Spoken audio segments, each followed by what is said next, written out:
নমস্কার বন্ধুরা, জ্যোতি চ্যানেলে তোমাদের স্বাগত। তো আজকের একটা নতুন ভিডিও নিয়ে এসেছি, তো চলো দেখতে থাকুন। আজ আমি বানাবো ঘুগনি, তো পুরো নিরামিষ ঘুগনি বানাবো আমি। তো কিভাবে বানাচ্ছি একবার দেখে নিন। প্রথমে আমি মটরটা ভিজিয়ে রেখেছিলাম, ওটা প্রেসার কুকারের মধ্যে সেদ্ধ করে নেব। একটু জল দিয়ে দিচ্ছি আর ওর মধ্যে দিয়ে দিচ্ছি নুন। ব্যাস, আমি এর মধ্যে আর কোনো কিছু দেবো না, এটা আমি সেদ্ধ করে নেব। তারপর চলে যাই নেক্সট পদ্ধতিতে। আমি প্রথমে প্রেসার কুকারটা বস করে দিয়েছি, আর এই দিকে আমি ছোট ছোট করে আলু কেটে নিয়েছি, আর দিয়ে দিলাম ওর মধ্যে একটা বড় সাইজের টমেটো কুচি, আর দিয়ে দিচ্ছি সামান্য নুন, 1 চামচ জিরের গুঁড়ো, 1 চামচ কাশ্মীরি লাল লঙ্কার গুঁড়ো, 1 চামচ হলুদ গুঁড়ো, আর 2 চামচ আদা বাটা। আদার সঙ্গে আমি 2টো লঙ্কাও বেটে নিয়েছি, কাঁচা লঙ্কা। তারপর এটাকে আমি মিক্স করে দিচ্ছি ভালোভাবে। মিক্স করে আমি কিছুক্ষণের জন্য এটাকে রেখে দেব। তারপরে চলে যাই প্রেসার কুকারের দিকে। প্রেসার কুকারটা দেখুন সিটি মেরে, 2টা সিটি মেরে মটরটা পুরো সেদ্ধ হয়ে গেছে, কত সুন্দর সেদ্ধ হয়েছে দেখুন। আমি তারপর চলে যাই কড়াইয়ের মধ্যে, দিয়ে দিলাম সর্ষের তেল, তারপর দিয়ে দেবো একটা তেজপাতা,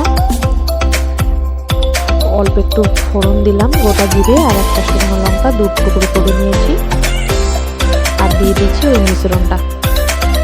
আমি এটার মধ্যে কম পরিমাণে নুন দিয়েছি, কারণ সেদ্ধ হবার টাইমে মটরে নুন দিয়েছিলাম, তো খুব বেশি দেওয়ার প্রয়োজন নেই, নাহলে নুনটা বেশি হয়ে যাবে, তাই আমি এর মধ্যে কম নুন দিয়েছিলাম। তো এইভাবে আমি কষে নেবো, আর ওইটার বাটিটার মধ্যে একটুখানি জল নিয়ে আর এর মধ্যে দিয়ে দিলাম। তারপর বেশ খানিকক্ষণ কষে নেওয়ার পর এটা দেখুন এইরকমভাবে নেড়ে চেড়ে আমি বেশ এটা শুকিয়ে নেব। শুকিয়ে নেওয়ার পর আমি এটার মধ্যে দিয়ে দিচ্ছি মটরগুলো দেওয়ার পর আমি ওর মধ্যে অল্প একটু জল দিয়ে দিলাম। তারপর এটা একটু নেড়ে চেড়ে নিচ্ছি, ভালোভাবে মিক্স করে নিচ্ছি। মিক্স করা হয়ে গেছে, এবার আমি এটা কিছুক্ষণের জন্য ফুটতে দেব।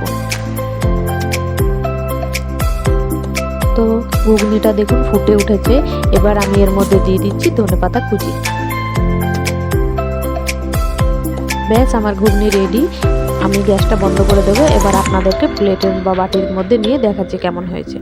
এই দেখুন বন্ধুরা, কত সুন্দর গাঢ় হয়েছে, আর এত সুন্দর কালারটাও হয়েছে, আর খেতেও খুব সুন্দর হয়েছে। নিরামিষ আপনারা রুটি লুচির সঙ্গে খেতে পারবেন। তো কেমন লাগলো বন্ধুরা প্রথম থেকে শেষ অবধি আমাদের কমেন্ট বক্সে জানিও। আর ভালো লাগলে অবশ্যই একটা লাইক, শেয়ার এবং কমেন্ট করবেন, এবং সাবস্ক্রাইব করে দেবেন আমার চ্যানেলটিকে, যারা এখনও দেখছেন অথচ সাবস্ক্রাইব করেননি। তো আজকের মতো ভিডিওটা এখানে শেষ করছি। সবাই ভালো থেকো, সুস্থ থেকো, টাটা।